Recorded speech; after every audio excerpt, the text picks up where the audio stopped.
Ketut Puspade ngelain di tengah Pasihe. Warga desa Pemaron ento rencanane anak mancing di pantai Penimbangan Dugas Jumat 17 September. Beline korban Ketut Lasariade nyeritang, korban pesu uli umahnya lakan ngaleh B. Ia nyilem di kawasan pantai Penimbangan sawetara jam 2 dasewita peteng. Mula selesai masih korban nyilem ngaleh B di kawasannya ene. Pas nyilem, paman korban ane madan madidauh partike subeningalin korban uli sisi Pasihe. Ulian sing ada ke sisi, partike ngemalunin mulih ulian kiap.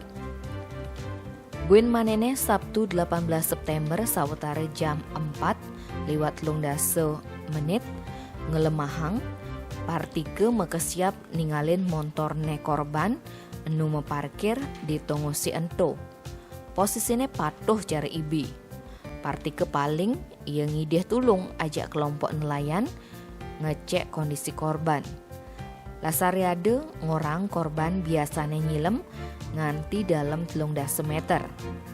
Tim Basarnas Bali Por Airut Buleleng ajak nelayan milu ngalien korban. Ketut Puspade bakatanga teken nelayan ane sesai ngatah tamu madan ketut pipil. Korban bakatanga enu nganggo alat nyilem tapi posisinya mekakeb kambang di kawasan perairan Lopina, Desa Kalibukbo, Kecamatan Buleleng, Pak Hotel Aneka Lopina. Kepala Pos Pencarian lan Pertolongan Basarnas Buleleng, Dudi Librana Marjaya nyelasang, korban ngelain ulian telah angkiane pas pelaibang arus laut. Tim Bali Express ngelaporang.